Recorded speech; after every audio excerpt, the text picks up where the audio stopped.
this was Tiger's first ever round of golf in Scotland. And there wasn't even that much of a wind that day. It was maybe 15 miles per hour. And his dad said to him, "How did you play, son?" And he said, "Oh, Dad, I struggled." He said, "This wind," he said, I was coming up short with so many shots. I was having 165 to the middle, and I'm hitting a 9-iron, and I'm coming up 30 yards short. I ballooned it in the air, and his dad said, "Well, if you're going to win all these Opens and these majors, you're going to have to learn to play in the wind." And ironically, that week, me, him, and Crenshaw all missed the cut of that Scottish Open that week. Tiger, the wind got up, he was out of sorts, he comfortably missed the cut. And then, but I believe, and I saw this in an article, that he did say years later that he got a wake-up call when he went and played Carnoustie in Scotland for his first time, that just even a 15, 16 mile an hour wind had such an amazing impact on how the ball flew, on what club he hit, the trajectory he hit the ball. And you know what? Looking back now, arguably the greatest wind player I've ever witnessed now, Tiger. GolfSmarter, number 745, is brought to you by DraftKings. The PGA Tour is back, and so is your free shot at millions of dollars in prizes. Download the DraftKings app and use promo code GolfSmarter now, and stay tuned for details. And this episode is also brought to you by Cryo-Free CBD Pain Relief Roll-On by Omax Health. Get 20% off Pain Relief Roll-On and free shipping with GolfSmarter at checkout at omaxhealth.com.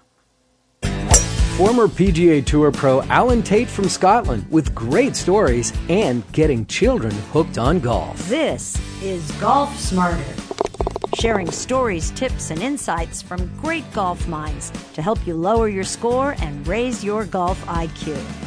Here's your host, Fred Green. Welcome to the GolfSmarter podcast, Alan. Hi, Fred. How are you? I'm doing well here in the States, and you're not. Well, you're doing well. I'm in Scotland, and you've caught me on the sunniest day of the year. It's absolutely beautiful. I planned it that way. What's happening golf-wise in Scotland right now? Are you guys having shelter in place? Are you playing golf? Are you being released? What's going on? Well, we actually had good news today that we're actually opening up tomorrow. So that's 10, 11 weeks now. There's been no golf at all in Scotland. So you're a good omen. You come on and the sun's shining and the golf is about to happen tomorrow. So Twitter and Facebook has just been crazy today. So our First Minister, so our government in Scotland, they announced today that officially Scotland, golf can be played in Scotland as from tomorrow, which has been great. But Facebook and Twitter, every tee time in Scotland is basically gone this weekend. It really is incredible. There's golf clubs saying that they genuinely, they advertise the tee times online at 8 o'clock this morning, and every tee time has been taken within 5 minutes over the weekend. So people are absolutely desperate. And the great thing is as well, the forecast is fantastic for the next couple of weeks in Scotland, which is quite unusual in itself, but the sun's shining and the forecast, no rain. So people are just desperate to get back on the golf course. It has been a tough 10 weeks for many, many people. I mean, I'm a golf pro, Fred, but my job, I only play about once a week, and it's not really bothered me that much, but I've got so many friends who just absolutely besotted by the game. They're addicted, and they just want to play all the time, and I really feel for them. It's such a part of their life, and it's not just the golf, it's the social inclusion, going to meet the guys, have a beer, doing all this stuff, playing for a couple of dollars, whatever, a couple of pounds. So it's been difficult. So I'm really pleased for the whole of Scotland, to be honest, to get back out there. As we're recording this, it's the end. It's approaching the very end of May in 2020, and so hopefully by the time people hear this, things will be back to normal. But what kind of restrictions are they putting on the golf courses as far as social distancing? Are they allowing a full foursome to go out? Do you know what they're Yeah. Right, so at the moment, it's just been restricted to 2 balls. However, you can play a 3 ball or a 4 ball if you live in the same house or the same family, basically. So that's fair enough. The tee times are like 25, 30 minutes apart. So again, there's a bit of social distancing there. So again, that's why the tee times have been snapped up so quickly, because there's so few of them. And also, all the clubhouses are closed. The halfway houses are closed. So they are instructing you to literally turn up 5-10 minutes before your tee time. So there's no hitting balls. There's no going in for a beer before it. You put your shoes on in the car park. You go and play golf. And then when you come off the golf course, straight back to the car and go home. So all the rakes for the bunkers have all been taken in. So you can't rake the sand, which is fine.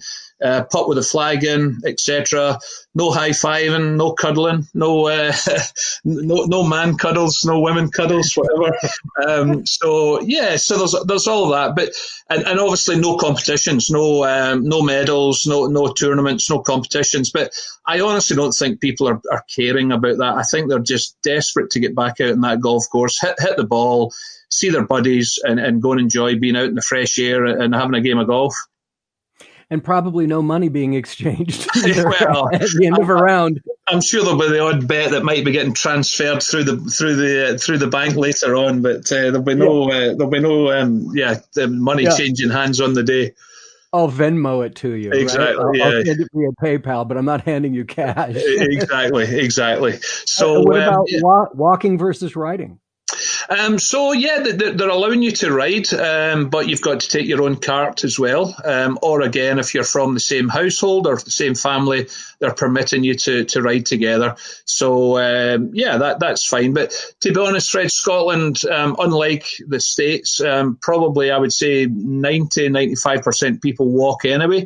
Buggies are really only available at the trophy courses, such as Gleneagles, Trump Turnberry, these sort of places, the resort type places. But even Trump Turnberry, in fact, they don't do buggies at all. Actually, I think it's just medical buggies. But the big hotel resort type places certainly do buggies. But most of our guys walk anyway, so that's not a big issue. And I've heard stories. I've never been to Scotland, but I've heard stories. I read your bio. It seems that the national obsession of golf is such where you get your children started early and it's a passion for your life, and the addiction takes hold, strongly as you become an adult, and you need to get out. It's an important part. I get that. I get that. But what is this national obsession? Tell me more about that, or how it's rooted and how it affects every citizen. I think golf, Scotland's very, very proud that we are called the home of golf, and it's where the game originated. And I think that, so many families, are growing up with either their grandfathers played or their great grandfathers played or their fathers played. And they're brought up in that sort of golfing environment. And, Fred, Scotland's a small country, but we've got over 500 golf courses in Scotland, which I personally think is too many. And I think it's why a lot of golf courses suffer financially in Scotland, because there's just too many of them. So wherever you grow up in Scotland, I guarantee you grew up within 2-3 miles of a golf course. And someone in your family, your uncle, your dad, or some relative will be playing the game of golf, and at some point you'll be introduced to it or taken out to it. But obviously, football or soccer, as it's known in the States, I mean, football's our number one game here, massive. But Scotland's high up there. It really is. Golf is high up there in Scotland as well. And as I say, I think it's just so much part of Scottish history and heritage. That, as I say, we're all kind of grown up with it, whether we like it or not.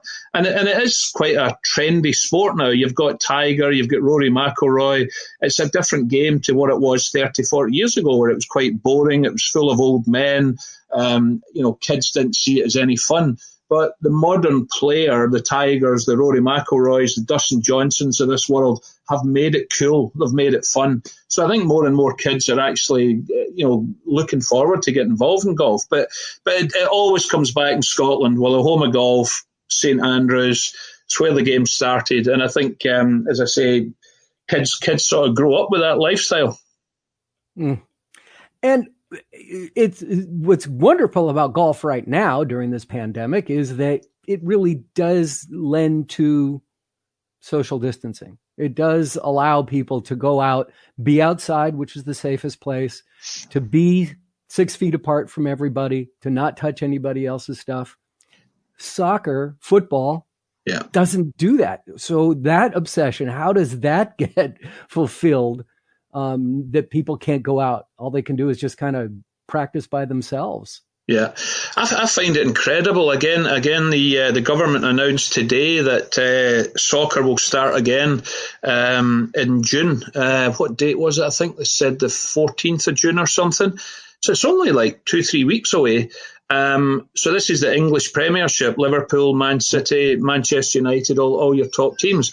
And the part I cannot get my head round is that these games initially are going to be played behind closed doors. So there's going to be no crowd. So in most of these stadiums take 50, 60, 70,000 people, and they are full every week. So there's going to be no crowd, and yet you're going to have 22 players on the pitch. They're going to be tackling each other. They're going to be, each other's sweat. They're going for a tackle. You're touching another guy with his sweat. The guy spit on the ground. And I'm not saying, they spit because their mouth's dry and they have to. I get all that, but it's incredible to think that there's still 22 players on a soccer field who are at huge risk, and yet there's no one watching the game. And I really struggle to get my head around this, where football, rugby, American football, basketball, these are all such contact sports, and yet they're allowing it to go ahead, but with no crowd. It is bizarre. I find it bizarre. And don't get me wrong, I am delighted that soccer's coming back in the UK.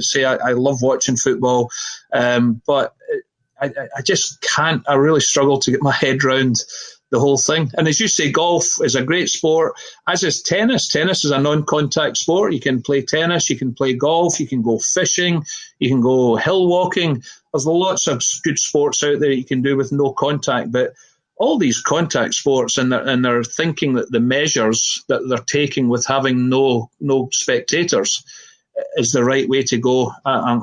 You've got me beating that one. Hey, listen, we're going to take a quick time out. I have so many more questions just to talk about this, and it's getting to be an old topic, but I do want to pursue a little bit more, and we'll be back with Alan Tait from Scotland right after this. This episode of the Golf Smarter podcast is brought to you by DraftKings, and they want you to know, if you haven't figured it out already, that golf is back. We had live golf last week, and this weekend we've got the RBC Heritage in Hilton Head, South Carolina. And it's so exciting to be able to watch these guys again. It is a little weird not having them on, fans out there, but we'll talk about that later. And even though the trophy is reserved for the winner, the big cash prizes don't have to be. To add to the excitement, DraftKings, the leader in daily fantasy sports, is putting you in the center of the action with a free shot at $1 million. Center the action with a free shot at millions of dollars in prizes with your first deposit. It's easy to play. Just pick 6 golfers, stay under the salary cap, and submit your lineup before the tournament tees off on Thursday. Then sit back and follow the action. The more red numbers they have on the leaderboard, the closer you'll be to winning some green. Rack up points for pars, birdies, finishing position, and more. In a time of limited sports, this is your chance to scratch your competitive itch and reign supreme. Download the DraftKings app now and use code GolfSmarter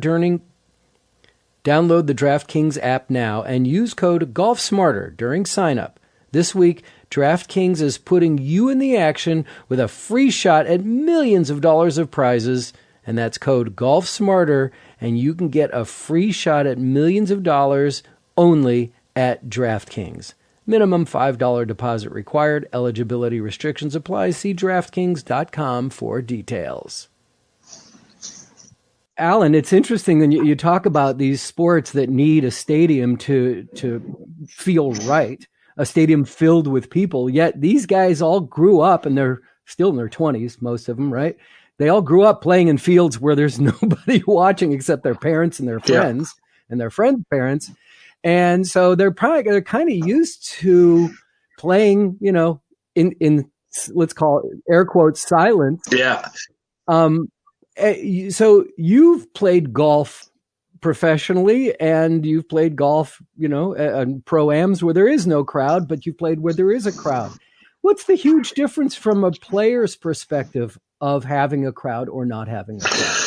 I think in soccer and all these stadium sports, I think once the guys have tasted that, and I appreciate what you're saying, they've grown up playing in front of maybe 50 people, friends and family. But once you walk out onto the pitch at Old Trafford, Manchester United or Liverpool or Manchester City, and you hear that noise and you hear that crowd, these guys are never, ever want to go back to 50 people standing around a pitch. That the same adrenaline rush and the same buzz of playing in front of all these adoring fans will never be the same. And Germany, the Bundesliga, they started playing soccer 2 weeks ago, and I've watched practically every game, and it's been astonishing. I think out of the first 24 games, the home team has only won 3 times out of 24 games. Now, in soccer, the home team is a huge advantage. 90% of the support are singing and cheering for your team, and it's not intimidating for the away side coming to the home team's ground. It's not intimidating just now. So 24 games, 3 home wins, and the German Bundesliga is incredible. Absolutely toast. The bookmakers over here are having a field day because the home team's usually the favourite to win. So they're making a lot of money. And that's just because there's no atmosphere. It's just 11 guys playing against 11 guys. There's no intimidation. It's just back to what you say, back to playing when they were 13, 14-year-old. There's no intimidation. It's just me against you, and let's go for it. So I think the crowds have a huge, huge part to play. And this is, I don't know if you're going to talk about it later, Fred, but again, this is why I think the Ryder Cup absolutely should not be going ahead with behind closed doors. The Ryder Cup, for me, the biggest thing it makes it is the fans, the camaraderie, the excitement, a little bit of nastiness sometimes, which always adds to it. I think it's great. And to imagine having a Ryder Cup sitting watching at home, and you can hear the players saying, yeah, nice putt, good shot, and hole in a putt, and no high-fiving, and the crowd's not waving the stars and stripes or the Union Jacks, whatever, and the guys with their beers and the hospitality, that makes the Ryder Cup for me. It really does. So if you're not going to have a Ryder Cup with fans, please, please, please, please don't do it. Wow. Did they broadcast over in Scotland? Did they show the match too with Mickelson and Woods? Did you get a chance? And that was fun. With the 4 guys the other night and that was fantastic. It really went down well over here. It really did.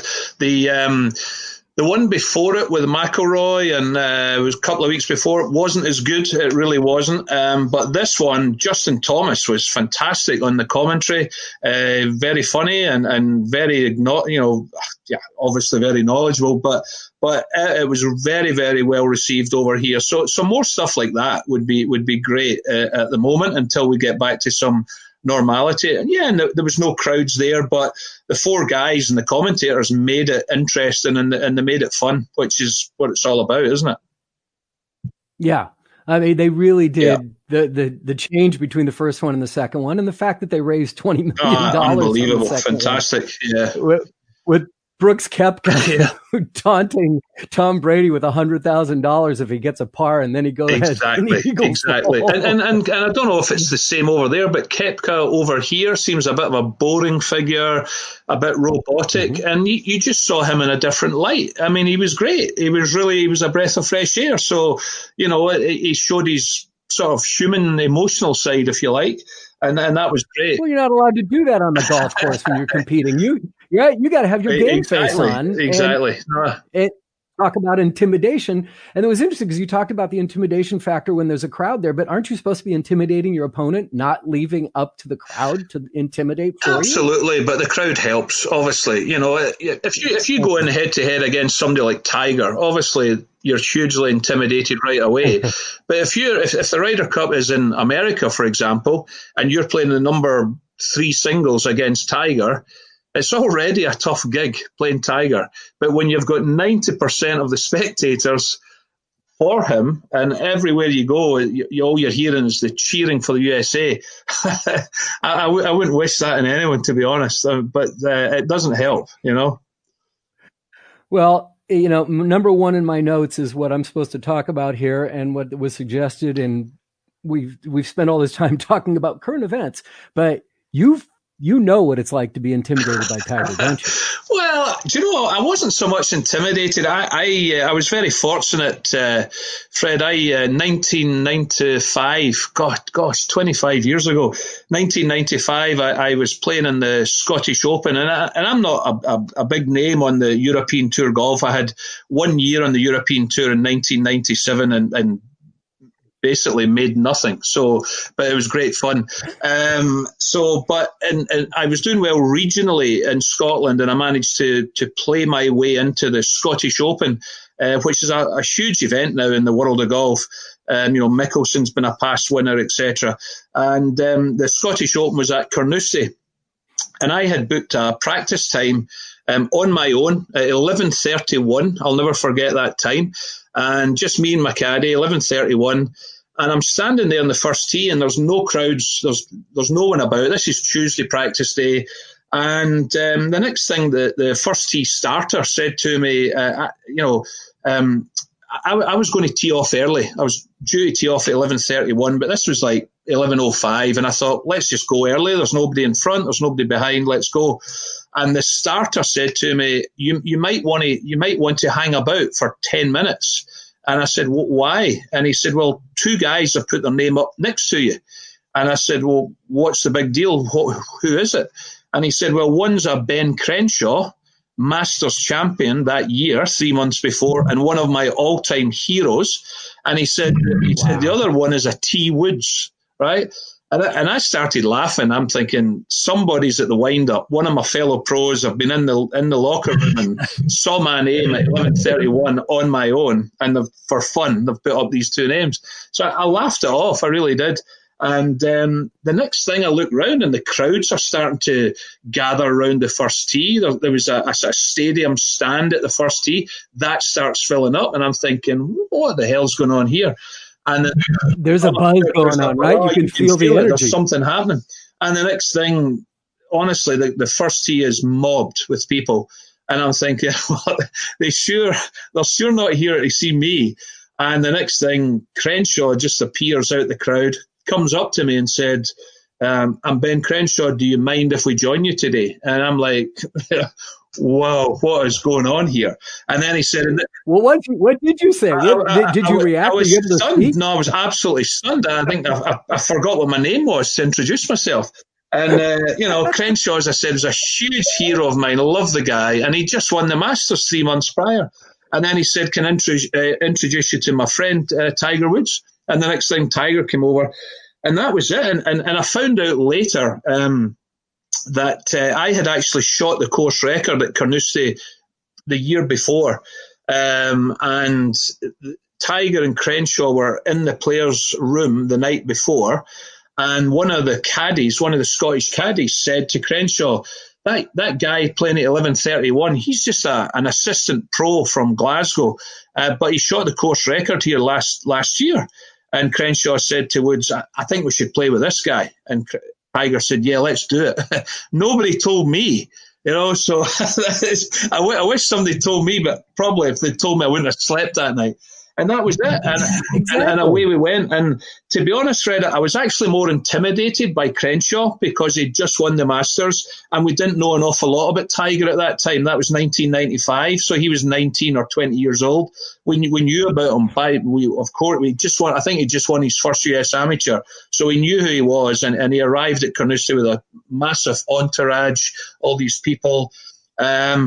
And we had an amazing 18 holes that day, and it was, even to this day, I pinch myself that it actually happened. And the 2 guys were, Crenshaw, I always imagine him to be a nice man. Fred, he was the nicest man I've ever played golf with at any level. He was just an absolute gem of a person, a wonderful, wonderful man. Spoke to me all the way around, and was teaching me things about the history of golf in Scotland that I didn't know. He knew more about Scotland and the game of golf in Scotland than I knew, 100%. And Tiger, and I know he's had a lot of bad press over the years, and I know he's a like him or loathe him character. Tiger was just a young, mature, fantastic kid as well. The two of them were amazing. And we came in and had lunch after, and it was just an absolute joy. And I've been a huge Tiger fan ever since, and I was as disappointed as anyone when he went through the period in his life where we don't need to talk about. But I was emotional last year when he won the Masters. I genuinely sat there with tears running down my eyes, and I was like, thank you, fantastic. Yeah, well, even the people that have never played with him were crying when he won. Exactly. So yeah, it was an amazing 5 or 6 hours to spend in those guys' company and to have lunch after and just to hang about with them. And if you told me that day that what Tiger was going to achieve in his life, wow, I would it was just astonishing. And 18 months later, he wins the Masters by 12. So it was great to be there, see it close up, and just spend time with these guys. Undoubtedly the most memorable day of my whole golfing life. Not shooting a 64? That'll be number 2. Okay, so while you're playing a round of golf with a young Tiger Woods, could you tell right there? It's like, this kid's going to be around for a while. This kid's going to be one of the greats of all time. So it's a great question, Fred. And after we played, the Scottish press wanted to speak to me just to ask me my views on this kid, Tiger Woods. And I've still got the press, the newspaper article. I think it's at my mum and dad's house. And I've still got the article. And they asked me what I thought of this kid, Tiger Woods. And my quote was, I said that I had never seen the golf ball come off the club face as hard and as fast as I'd ever seen that. I'd never heard that noise before. And I said it was incredible. He didn't play particularly well that day. He lost 2 or 3 balls. It was quite windy around Carnoustie that day. He was quite wild off the tee. But he had this presence. He had this amazing charisma and everything that we all know. And I said to the press that in my opinion, that I thought, and this is in this newspaper article, in my opinion, I thought he would win 3 or 4 majors in his career. So I think I did okay with saying he'll win something. He'll win at least 3 or 4. But if you told me that day he was going to win, 15, to win 14 and how many more at that point, because we thought he was going to win 25, 30 at that point.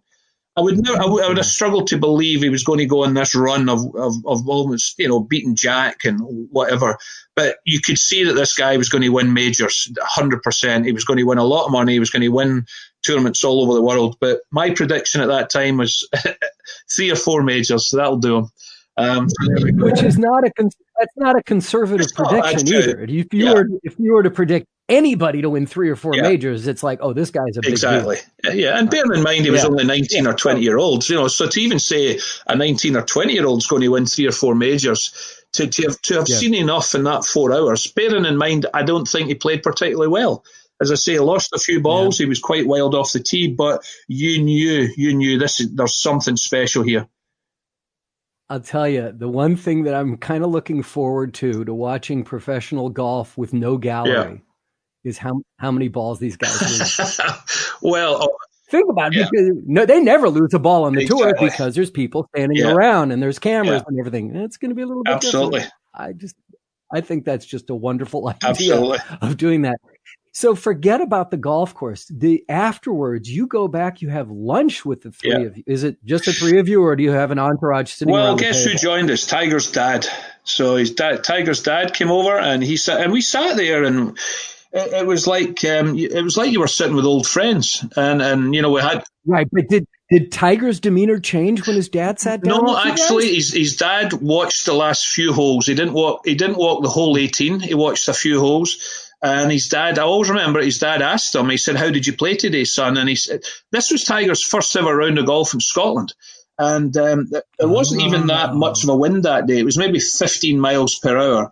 And his dad said to him, "How did you play, son?" And he said, "Oh, Dad, I struggled." He said, "This wind," he said, I was coming up short with so many shots. I was having 165 to the middle, and I'm hitting a 9-iron, and I'm coming up 30 yards short. I ballooned it in the air, and his dad said, well, if you're going to win all these Opens and these majors, you're going to have to learn to play in the wind. And ironically, that week, me, him, and Crenshaw all missed the cut of that Scottish Open that week. Tiger, the wind got up, he was out of sorts, he comfortably missed the cut. And then, but I believe, and I saw this in an article, that he did say years later that he got a wake-up call when he went and played Carnoustie in Scotland for his first time, that just even a 15, 16 mile an hour wind had such an amazing impact on how the ball flew, on what club he hit, the trajectory he hit the ball. And you know what? Looking back now, arguably the greatest wind player I've ever witnessed now, Tiger. These stingers he hits. I mean, he came to Hoylake. He won the Open at Hoylake a few years ago, and he hit this 2-iron all day long, every day. Left himself a lot of distance for his second shot, but he knew how to play that golf course through the wind.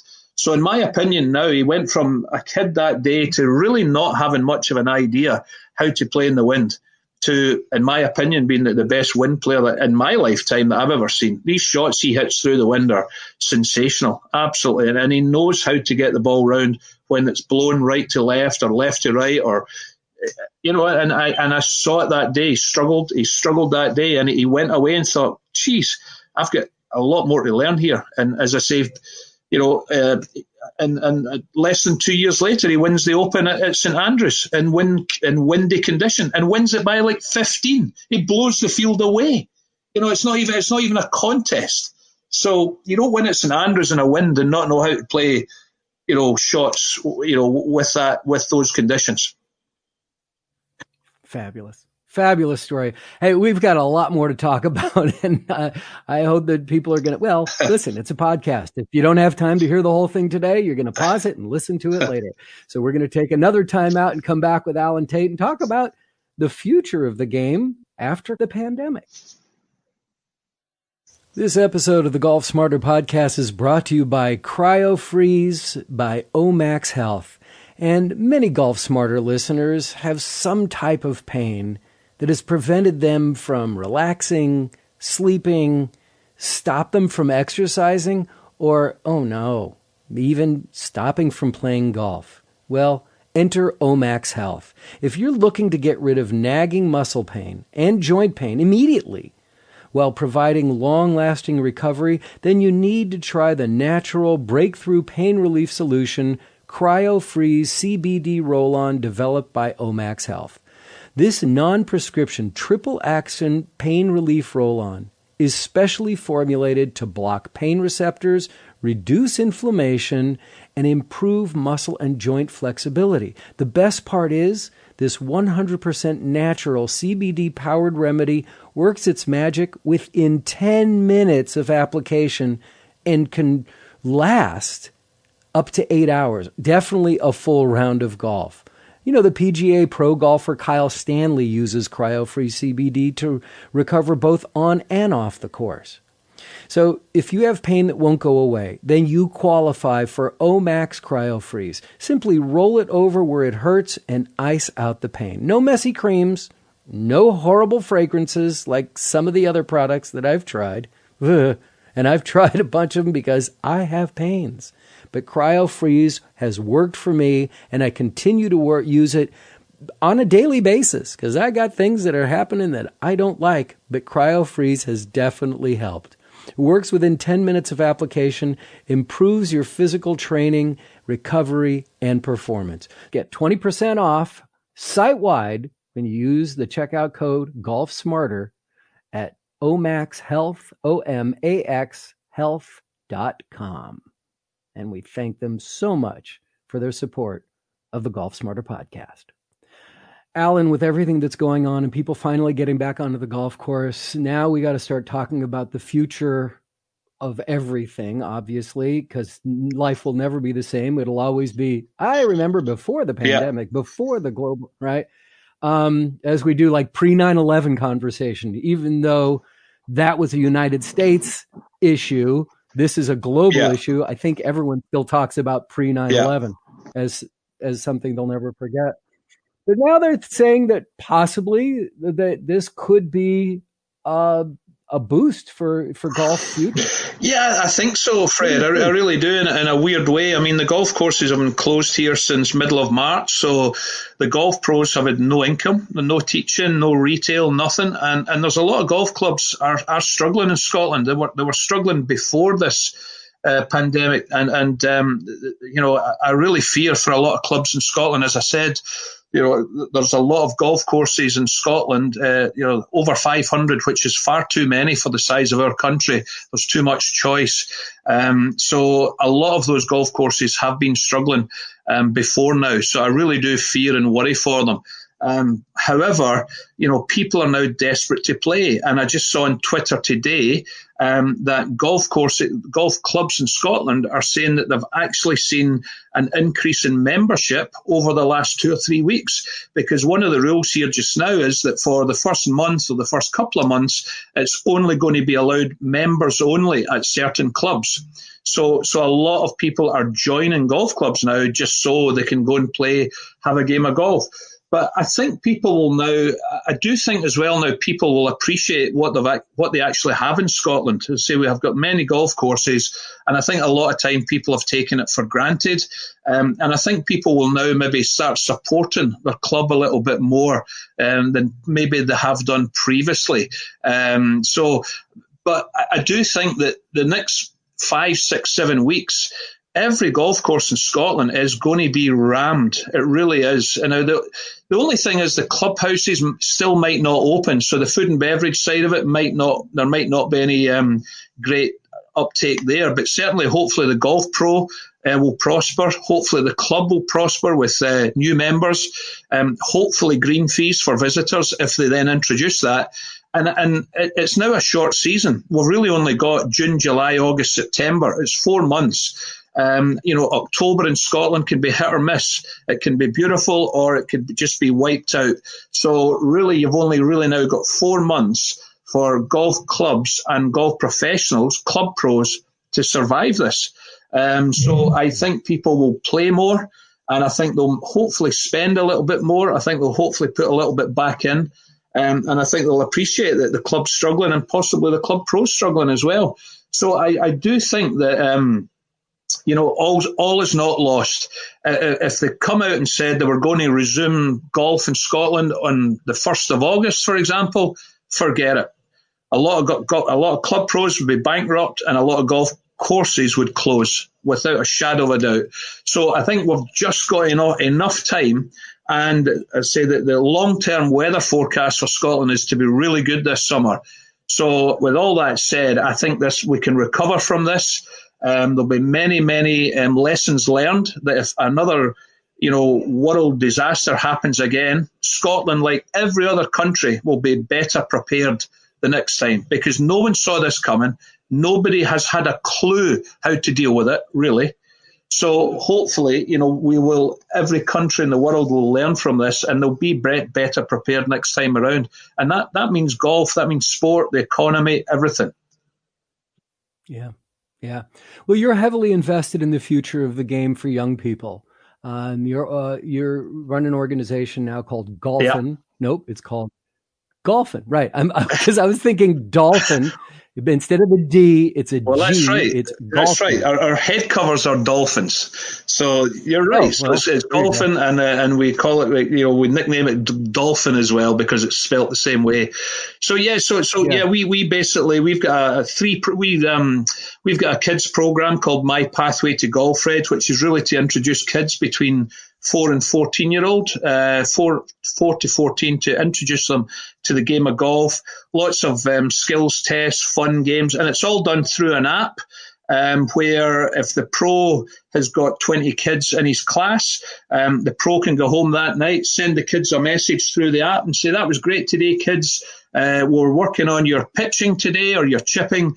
Here's a little video to remind you what we're working on today. And next week, we're going to be doing bunker shots. So here's another couple of little videos for you to see that." And all the communication that the coaches do with the kids, mum and dad also see.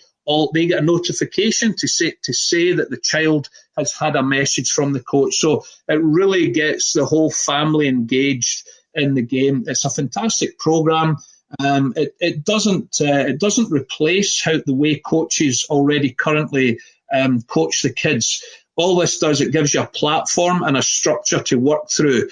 There's 6 levels from bronze all the way up to diamond, and the kids work their way through. So the coach can assign them skills tests to do at home or in the garden or in the local park, and the kids, again, get engaged with the mum and dad. So it's a fantastic program.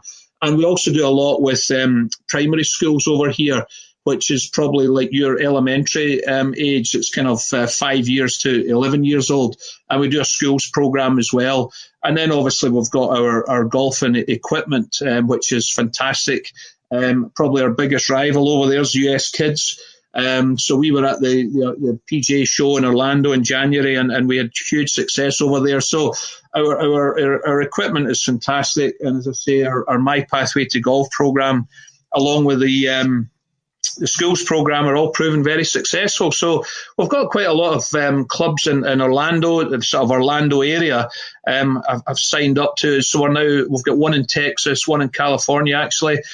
So we are getting out there. So the future certainly is bright for golfing. Very exciting. Oh, that's great. Yeah. And that's fabulous. Why are you targeting? You said 4 to 14-year-olds. Yes. What made you decide to go after that? So we've done a lot of market research, Fred, and we've worked with a lot of golfing unions and golfing governing bodies, and the results are quite astonishing. With the modern life, so to speak, if you don't introduce a child to a sport at a young age nowadays, you trying to introduce a child to golf at maybe 10, 11, 12 years old now, you've pretty much no chance of them taking that game up. Because even at 10, 11, 12, they've got so much else going on in their life now, with social media, with Xbox games, with many other things. 10, 11, 12 years old, golf? Nah, not interested. You get a club in their hand at 3, 4, 5 years old, and make it fun for them and give them a structure to follow, but making it fun all the way, you've got a more than a great chance of keeping that child involved. Now, probably in your day and my day, it was normal for us to take up sport at 10, 11, 12 years old because we were playing soccer in the park, we may be playing chip and putt or going to the crazy golf, and then at 11 or 12 you get introduced to a real golf club or a real soccer club, or and you thought, oh, okay, and it was accepted. But now the kids have got so much going on in their lives from such a young age. It's very difficult. If you haven't caught them early, 10, 11, 12 years old, it's going to be very difficult. Oh, golf, I'm going to be away from my friends for 5 hours. I can't go on Facebook for 5 hours. I can't play my Xbox for 5 hours. Oh, forget it. I'm not taking that time out of my day to go and play golf. So the development from us is to get them in at an early age, 4, 5 years old, and then to a steady path all the way through to the hit 13, 14, and then we're sort of saying, job done. If you want to then go and get individual coaching from your local pro, or you want to give the game up, whatever, our job's sort of done at that point. We've introduced them to the game, we've made it fun for them, and we've kept them there. And then they'll soon get to take teenage years, and really at that point, you can't control much after that. They're on their own after that. Well, I'm glad that we haven't met before this, because I didn't start playing till I was 42. Oh, there you go.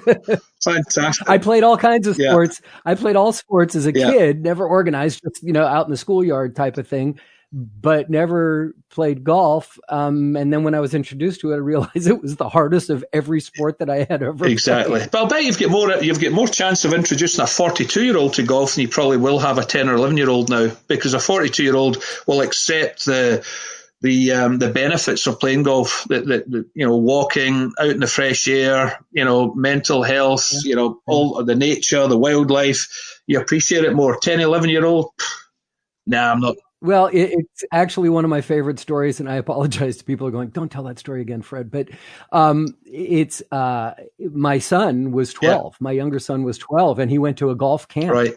And just give, summertime, what are you going to do? And that night at dinner after his first day, he says, "Do you want to learn you want me to show you what I learned today?" And I'm like, "What did you Yeah. learn about?" He said, etiquette. Yeah. And I'm like, "Let's go." Perfect. I'm Yeah. into it. So we went to the practice putting green down the street from us where he was taking the camp at a 9-hole Yeah. course. And he showed me what he was doing, and I fell in Yeah. love at that moment. I fell in love with the game. Yeah. And 4 months later, he's like, "All right, this is so boring. I'm going nuts. I can't do this. Yeah. I don't want to Yeah. do it." And I just kept going. And yet now as an adult, he's obsessed. And he frequently is like, "Why didn't you keep pushing me to play golf? I'd be so much better than I am now." Absolutely. I'm like, Absolutely. I couldn't push you to do anything. Oh man. All right. So what is the difference? I keep asking questions and I should be done, but I'm so fascinated by golf. And what is the equipment situation for the youngsters that you provide? So we've got two sets of clubs. We've got the GFK, which is really for total beginners. So the heads are oversized. The grooves are much wider, bigger to get the ball up in the air. Kids love to see the ball getting up in the air. And the sweet spot is 35% larger than any other clubs. So, and the clubs are very lightweight, great shafts in them. So even from a total beginner, one of the kids, to get the ball in the air and to get it forward, we make it as easy as possible for them.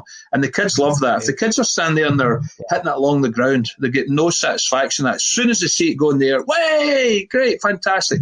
And our clubs help them do that. And then we've got the GFK Plus, which are for the little bit more advanced kids. So they've tended to come through playing the game with the bigger heads, the bigger grooves, the bigger sweet spot, to our sort of upmarket clubs, which is a little bit of a sort of cavity blade. Beautiful looking little club, actually. And we sort of introduce them as they get a little bit better, because the kids, once they become pretty good at the game, they don't want to be going to the range with these oversized clubs because all their friends will take the mickey out of them. So they want to get a nice looking set. So we've got two sets, and really one's for the beginners and one is for the ones that are a little bit more advanced. And we get great reviews. We were again just awarded this year Golf Digest best kids clubs in the world. We got that award in 2016 and 2017. And we've just been awarded it again this year, so we're absolutely over the moon with that. So yeah, I mean, we're a small company. We're a Scottish company. There's like 12, 14 of us in the company, but we're not. The PGA of Australia have endorsed us, as has the PGA in Germany. We are working with Golf Saudi now. So we are not just stay in Scotland or stay in the UK. And as I say, we're starting to get quite a big following in the States now, which is great as well. So we're here to conquer the world, Fred. Oh, well, good luck on that. I think I'd rather see you conquer the world than COVID. Absolutely. So COVID-19, Who knows about COVID-20? Exactly. We don't even know that. So how can people get in touch with you or get in touch with Golphin to bring it to their local area? Just find us on the website. Dead easy. It's Golphin, Golphin. So golphin.com. Or you can email me, alan@golphin.co.uk, and I will look after you. So we do webinars. We've been doing webinars for pros and coaches throughout lockdown every Tuesday and Thursday, and we've had coaches and professionals join us from all over the world. So we've got a 1 hour presentation that I'd be happy to share with anyone, and that will give you a real feel for what we do. But there's lots of information on us out there, and watch this space because golfing's coming. That's awesome. Alan, I had a feeling, and I know that you have to go, so I had a feeling that when I read your bio that all I needed to do was prepare 2 questions, and I can easily get 30 minutes with you, that we would have no time having a good time conversing about golf anywhere on the planet. Fred, give me 6 beers and I'll never shut up all day or all night. So you've caught me. You've caught me on a quiet day. Well, it doesn't seem like you've been drinking. No, not today. Not yet. Not yet. It's the end of your day. Have a wonderful day. Thank you so much for your time and for sharing your great stories, and best of luck with golf. Thank you. And hi to all my friends in America. I've got many, many good friends out there, so I hope they're all listening. Thank you.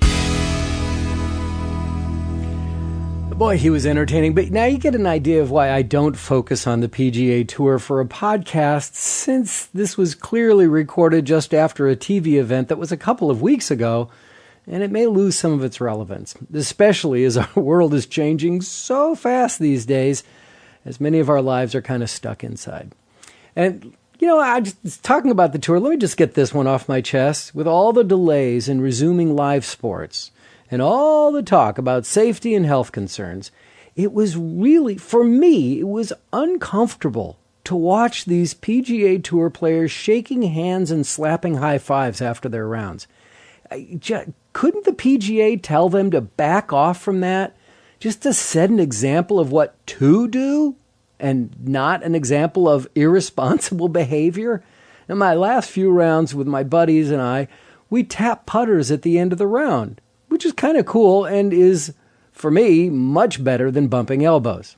Now, I know that the PGA Tour can't prevent private homes on the course from having friends over, but really, building grandstands in the backyard and then not making your guests wear masks? Come on, folks. Be responsible about this. And the network should never even have shown them. Just avoid it. Anyway, that's my 2 cents about all that. And speaking of recent rounds, last week when I talked about my 5 most recent scores that were better than I've ever played, I discovered I had some new listeners, the golf gods.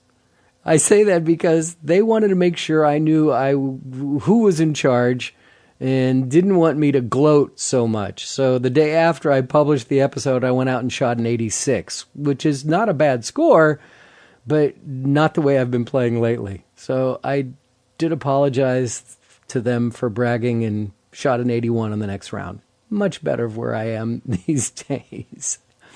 Hey, remember back at episode 736, we talked to Bob Winskowitz talking about his new product called SQAIRZ golf shoes. We also gave away a pair, and we'll have more to give away in the future. But I received an email from Bob this morning that Sir Nick Faldo has not only come out to say that SQAIRZ are the best golf shoes he's ever worn, he's invested in the company and become a partner with Bob. So me telling you that I'm happy with my SQAIRZ golf shoes isn't enough. I'm confident that Nick Faldo can grab your attention. Usually, when you have a GolfSmarter at checkout, you'll get $10 off. But here's a little tip. If you're interested in these shoes, before Father's Day, by June 21st, you can get $20 off with a coupon code DAD. And that's happening right now through June 21st. And sorry, you cannot combine the 2 offers. So if you missed the June 21st deadline and are still interested in these shoes, at SQAIRZ.com, that's SQAIRZ, SQAIRZ.com, make sure you use GolfSmarter at checkout. You'll get $10 off if you missed that deadline. Speaking of Father's Day on June 21st, it's not only my wedding anniversary, it's also the deadline to enter for our next giveaway for a Swing-A-Line training aid that we heard all about last week. Also, don't forget, you get 15% discount on the device bundle for Swing-A-Line with the coupon code GolfSmarter checkout. That's a $150 value. You'll get 15% off. But you should try to win one anyway, right? So that's at swingtrainer.com, where they have great videos on how to get most out of Swing-A-Line. Deadline to enter for our giveaway is Sunday, June 21st. Midnight Pacific, 3 a.m. Eastern, at golfsmarter.com. Just click on the banner at the top of the homepage. This week on GolfSmarter Mulligans, we talked to Lance McWilliams of 15 Minute Golf. Now, this is a classic example of bringing on a guest who has a different approach to teaching than everybody else we've ever heard. Lance wants golfers to stop focusing on the minute details of why the ball does what it does and just be aware of how to hit the ball consistently. Here's just a taste of what you're going to hear. What I'm worried about is that 6 inches before the ball and the 6 inches after the ball. That's all I'm worried about. You've watched the PGA Tour, you've watched the LPGA Tour. Of course. How many of those people out there have unconventional swings? There are some. Yeah, but they knock the crap out of it. Put it mildly. Well, if you watch them, they all do the exact same thing at impact. If you take a still shot of every one of those guys, they're all the same at impact. And that's what I'm teaching, is the impact position. But I'm not teaching the position, because if I teach the position, what's going to happen is guys are going to stop and they're going to punch at the ball. They're going to punch at the target instead of punching through. You never see a heavyweight boxer get in a ring and just punch at a guy. He is trying to knock that guy out. Well, that guy you're trying to knock out is the ball. Now, I'm not sure if it's related or not, but there's a good-looking golf app for smartphones that is called 15-Minute Golf Coach. In the episode with Lance McWilliams, we talk about 15minutegolf.com. That's no longer happening, but maybe the Golf Coach, 15-Minute Golf Coach app is part of him. I don't know.